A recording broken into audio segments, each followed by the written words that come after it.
देखिए, आज रामलीला मैदान में नई संसद को लेकर एक विशाल रैली का आयोजन किया गया है और उसमें कहा जा रहा है कि जो नई संसद बन रही है डॉक्टर भीमराव अंबेडकर के नाम पर उस संसद का नाम होना चाहिए। जो नई संसद बन रही है उसको लेकर जो बहुजन समाज है, जो दलित समाज है, वो लगातार मांग कर रहा है और वो कह रहा है कि जो नई संसद बन रही है, जो हमारी पुरानी संसद है वो अभी इतनी कारगर है कि वो 100-150 साल और चल सकती थी। जिस वक्त भारत रिसेशन में जा रहा है, एक मुफलिसी में जा रहा है और बर्बादी की तरफ जा रहा है, उस वक्त नई संसद का बनाना और 23,000 करोड़ को बर्बाद करना ये दर्शाता कि कहीं ना कहीं दाल में कुछ काला है। अब तो पूरी दाल ही काली है। अंदर खाने रिपोर्ट ये निकल कर आ रही है कि उस संसद का जो नाम रख रहे हैं ये गोलवारकर पे रखेंगे।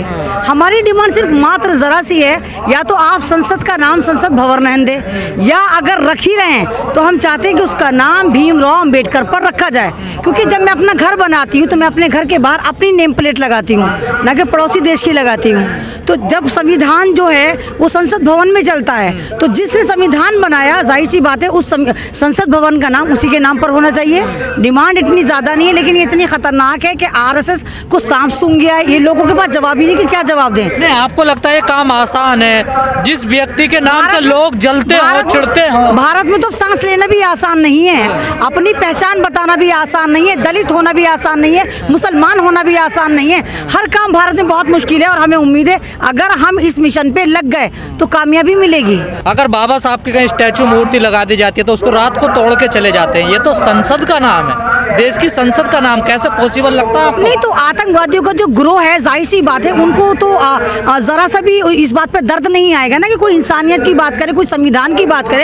आप ही देखिए ना, जो दलित समाज था वो कहाँ इज्जत से जीना शुरू करा, कब इज्जत से जीना शुरू करा? जब संविधान 26 जनवरी 1950 में संविधान भारत में लागू हुआ, जब इक्वालिटी का दर्जा आया कि दलित तमाम जो लोग हैं वो तमाम इक्वल हैं, ब्राह्मणों के, शूद्रों के और जितने सुप्रीम कास्ट वालों के हैं। लेकिन संविधान ने तो हमें इक्वालिटी दे दी, लेकिन ये लोग मानने को तैयार नहीं। ये आज भी चाहते हैं कि दलित समाज जो है इनकी पाँव की जूती के बराबर रहे। हम नहीं चाहते ऐसा, हम चाहते हैं कि सबको एक साथ सम्मान मिले। आपको पता है कि रात में एक कॉलोनी में थी, मदनपुर खादर में एक प्रियंका कैंप है, वहाँ पर अगर आप गूगल पे जाकर सर्च करते हैं वहाँ लिखा हुआ था 750 झोपड़ियाँ। सन 2012 में कांग्रेस ने सर्वे करा था और आज तक वही सर्वे पड़ा है कि यहाँ पर प्रियंका कैंप में दलितों की 750 झुग्गी झोपड़ियाँ हैं। लेकिन जमीन पे जाकर मैंने रात 2-3 दिन से मेरी वहाँ पर चल रही है पूरी रिसर्च, वहाँ पर 3500 झोपड़ियाँ हैं। जब वहाँ 3500 झोपड़ियाँ हैं तो यानी कितने सारे समाज भी होंगे, कितने लोग भी होंगे। और उसके बावजूद ना तो वहाँ पर टॉयलेट की फैसिलिटी है, ना वहाँ सीवर है, ना वहाँ स्कूल है, ना वहाँ हॉस्पिटल है, ना वहाँ कोई डिस्पेंसरी है। और आराम से पता नहीं क्या हो रहा है कि बीजेपी वहाँ 3 बार से जीते चली जा रही है। तो या तो आप ये कहिए कि आप दलितों को इंसान भी नहीं मानते हैं, और वाकई नहीं मानते। दलित मूंछ रखता है, मार दिया जाता है। दलित घोड़ी चढ़ता है, मार दिया जाता है। दलित हक की बात करता है, मार दिया जाता है। क्यों? नहीं, बाबा साहब की बात कर रहे हैं आप लोग, संसद, नई संसद की बात कर रहे हैं। जो लोग सत्ता में है, आपको लगता है वो बाबा साहब के नाम पे नाम रख पाएंगे? नहीं, जो आया है वो जाएगा। हर रात की सुबह होती है और हम इसी उम्मीद के ऊपर हैं। अभी आप देखिए कि जिस तरह 22 प्रतिज्ञा लेने पर राजेंद्र पाल गौतम को पार्टी से निकाल दिया गया, एक तरह से पार्टी में निकाल दिया गया, उनका मंत्रालय ले लिया गया, उनसे माफी मंगवाई गई। तो ये वाली बात दर्शाती है कि दलित समाज का बंदा कमिश्नर कुछ भी बन जाए, लेकिन ये उच्च कोटि वाले उसको नहीं मानते, इंसान भी नहीं मानते, एक दूसरी नजर से देखते हैं। तो इसी उसमें उदित राज जी के करने के बाद उदित राज जी को जो है जगा रहे हैं, इस समाज को बहुत आगे आ रहे हैं और ये मिशन लेकर चलें कि हम चाहते हैं कि संसद का नाम या तो संसद भवन रखा जाए या भीमराव अंबेडकर पर रखा जाए। अगर नहीं मानती है सरकार तो फिर क्या करोगे? हम भी वही करेंगे जो वो करती है, धरना प्रदर्शन करेंगे, हम भी वही करेंगे जो करते हैं, लेकिन हम शांति पूर्वक करेंगे। ये वही मैदान है जहाँ अन्ना हजारे बैठा था और उसका फल बीजेपी सरकार ने खाया था और सत्ता में आई थी। 12 में अन्ना हजारे यहाँ लोकपाल बिल ला रहा था, अब खुद बिल में जाकर घुस गया। तो 12 में वो लोकपाल बिल का जो दुहाइयां दे रहा था और 14 में पक्का पकाया फल जो उसने बीजेपी को दिया था। तो हम भी वही करेंगे, लेकिन हम सत्ता के लिए नहीं करेंगे, हम इंसाफ के लिए करेंगे, इक्वालिटी के लिए करेंगे। हम दलित समाज को, मुस्लिम समाज को, पिछड़े हुए समाज को, आदिवासी समाज को इज्जत की नजर से देखना चाहते हैं और दिखवाना चाहते हैं। आपको नहीं लगता आपने नई बहस छेड़ दिया है इसको लेकर, संसद के नाम को लेकर? नहीं, तो हम तो हर बार नई बहस ही छेड़ते हैं, लेकिन वो बातें अलग कोई दिखाता नहीं है। अब आप ही देखिए कि जब देश की जो राष्ट्रपति हैं जब वो पद ग्रहण करती हैं तो उनका शुद्ध शुद्धिकरण किया जाता है। तो ये क्या बात दर्शाती है, यानी कि आज भी आप आदिवासियों को, दलितों को, मुसलमानों को शूद्र ही मानते हैं। मतलब एक राष्ट्रपति का, एक माँ का, जिसको आप भारत माता की जय कह रहे हैं। इतनी घृणा है आप लोगों से, तो डॉक्टर भीमराव अंबेडकर के नाम पे संसद कैसे रख देंगे वो लोग? नहीं, कभी तो रखेंगे ना, क्योंकि ये कुछ लोग हैं, चुनिंदा लोग हैं, 3% लोग हैं। 90% लोग तो हम ही हैं ना भारत में। अगर 90% लोग अवेयर हो जाएं तो क्या नहीं हो सकता।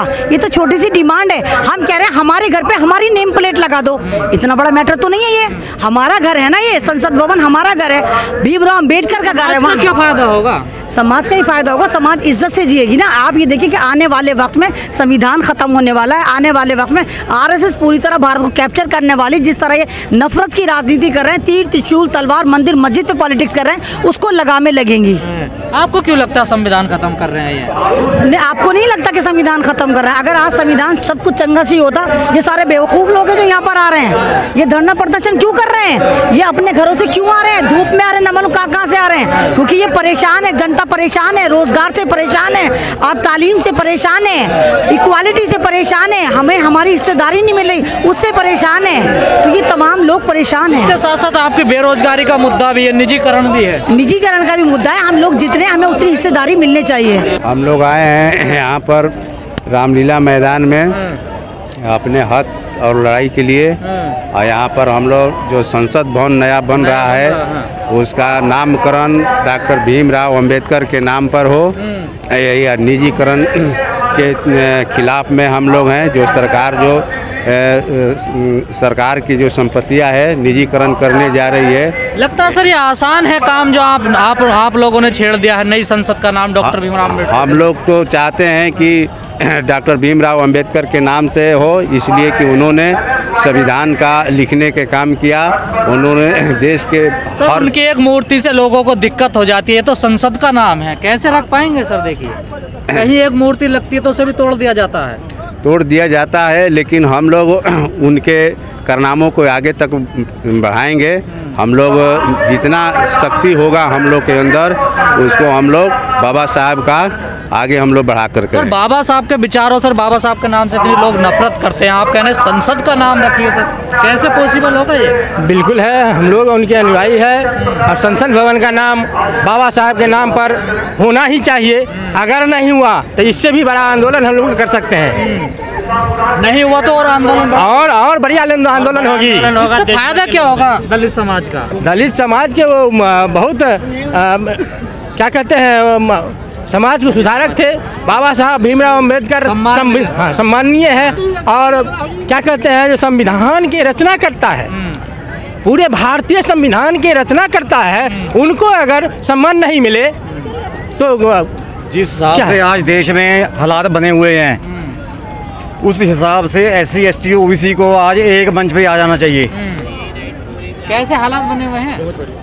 अब आज देश की जो परिस्थिति है, आज कौन नहीं जानता कि देश आज कौन सी स्थिति गुजर रहा है। डॉक्टर उदित राज जी हर साल अपनी रामलीला मैदान में रैली करवाते हैं। 2 साल से लॉकडाउन चला, रैली नहीं हो पाया, लेकिन उन 2 सालों में जो देश का नुकसान हुआ, जो देश का या समाज का? देश के साथ साथ समाज का भी नुकसान। समाज तो देश के साथ ही है ना।